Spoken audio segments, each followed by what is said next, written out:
উনার চামচারা বলে বেড়াতো উনি নাকি তাহাজ্জুদের নামাজ পড়তেন। আপনি কিছুই মানতেন না, লোক দেখানো নামাজ, লোক দেখানো তাহাজ্জুদের কথা বলতেন। সারা বাংলাদেশে ১,৫০০-এর মতো বাচ্চা শিশু কিশোরদের রক্ত ঝরিয়েও ক্ষমতায় থাকতে চান শেখ হাসিনা। তাহলে উনি উনার চামচারা বলে বেড়াতো উনি নাকি তাহাজ্জুদের নামাজ পড়তেন। ও নিজেও বলেছে তাহাজ্জুদের নামাজ পড়তেন। আরে আপনি যদি তাহাজ্জুদের নামাজ পড়তেন পরে আপনি রসুলের একটা বাণী যদি আপনি আত্মস্থ করতেন, আপনি গৌতম বুদ্ধের একটা বাণী যদি আপনি মনে মুখস্থ রাখতেন, যীশু খ্রিস্টের একটা বাণী যদি মুখস্থ রাখতেন, তাহলে আপনার কোনদিন একটা শিশুকে হত্যা করার মতো মনোভাব আপনার, অভিপ্রায় আপনার।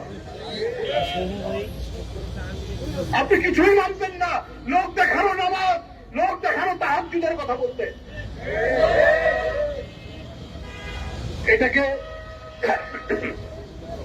ইসলামের পরিভাষায় বলা হয় মুনাফিকি। এই মুনাফিকি করেই রাজনীতি করতে করেছে। আপনারা জানেন, অথচ এই দেশেই আরেকজন নেত্রী উনি বলেছেন যে এরশাদ জোর করে ক্ষমতা নিয়েছে, আমি নির্বাচন করব না তার অধীনে। উনি করেননি। এই যে পার্থক্য, এটা জনগণ সবসময় দেখেছে এবং তার প্রতি তাদের অঢেল শ্রদ্ধা তারা দেখছে। কত কথা বলেছে। উনি চিকিৎসার জন্য লন্ডনে গেছেন 2017 সালে, ওবায়দুল কাদের বলেছে উনি ফিরবেন। আওয়ামী লীগের নেতারা বলেছে দেশনেত্রী বেগম খালেদা জিয়া ফিরবেন না, উনি 3 মাস পর ঠিকই ফিরে এসেছেন।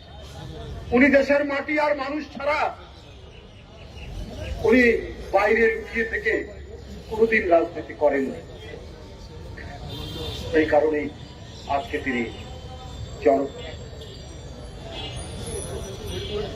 কিন্তু আজকে এই যে ফ্যাসিবাদের যে উত্থান এবং তাদের যে পলায়ন, এই পলায়ন এর মধ্যে যে অন্তর্বর্তী সরকার পলায়নের পর যে হলো, মানুষ তো তাদের কাছে অনেক প্রত্যাশা করেছে। তারা সংস্কারের কথা বলেছে, সে সংস্কারও মেনে নিয়েছে যে একটা নির্দিষ্ট সময়ের মধ্যে আপনার করে নির্বাচন দিন।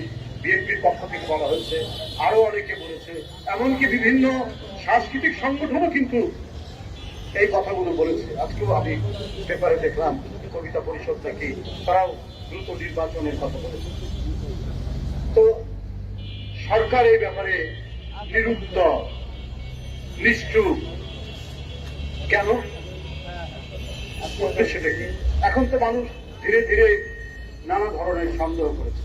আর সবচেয়ে বড় সন্দেহ করলে হচ্ছে যে সাবেক রাষ্ট্রপতি যিনি খুনের আসামি, তিনি দেশ ছেড়ে চলে গেলেন।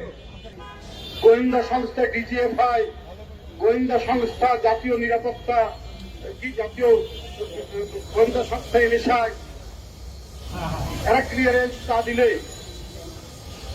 কি করে উনি যেতে পারেন?